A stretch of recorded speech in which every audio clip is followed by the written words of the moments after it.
ప్రభువైన యేసుక్రీస్తు నామములో మీకు అందరికీ శుభములు.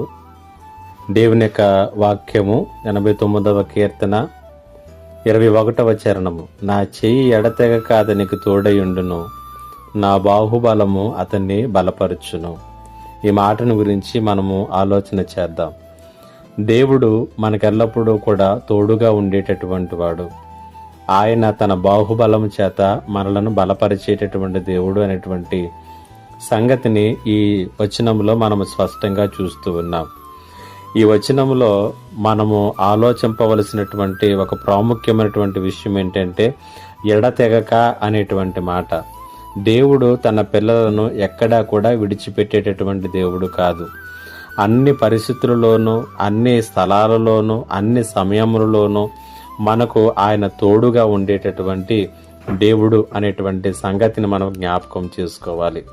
పరిశుద్ధ గ్రంథంలో ఆయన పిల్లలుగా మనం చూసేటటువంటి దావీదు, దానియేలు, యోసేపు, అబ్రహాము ఇలాగన ఎంతో మంది భక్తుల జీవితాల్లో మనం చూసినట్లయితే వారి యొక్క జీవితాల్లో క్షేమకరమైనటువంటి స్థలాల్లోనే కాదు కానీ క్షేమకరమైనటువంటి స్థలాల్లో కూడా ఆయన ఉన్నాడు. వారి యొక్క జీవితాల్లో అన్ని సవ్యంగా ఉన్నప్పుడే కాదు కానీ ఏవి సవ్యంగా లేనప్పుడు యుద్ధంలో కూడా దేవుడు వారికి తోడుగా ఉన్నట్లుగా మనం చూస్తాం. అదే రీతిగా దేవుడు తన బాహుబలము చేత వారిని బలపరిచి ముందుకు నడిపించి ఉన్నాడు. ఈ మాటలు వింటున్నటువంటి నీ జీవితంలో కూడా పరిస్థితులు నీకు అన్ని ప్రతికూలంగా ఉండవచ్చు, అన్ని అస్తవ్యస్తంగా ఉండవచ్చు, ఒక యుద్ధ రంగంలో నీ జీవితం ఉన్నట్లుగా నువ్వు చూసుకోవచ్చు.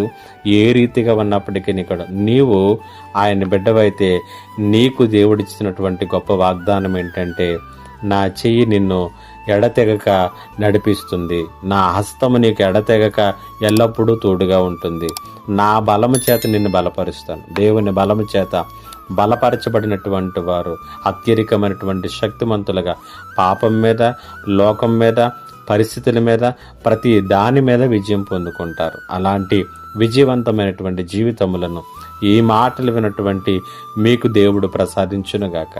ఆమేన్. ప్రార్థన. మా గొప్ప దేవుడైన తండ్రి, మీకు వందనాలు. ఈ మాటల చేత ప్రతి ఒక్కరిని కూడా బలపరిచి నీ హస్తము ఎడతెగక వారికి తోడుగా ఉంచి నీ బాహుబలము చేత ప్రతి ఒక్కరినే బలపరచుమని యేసయ్య నామములో అడిగి వేడుకొనుచున్నాను తండ్రి. ఆమేన్.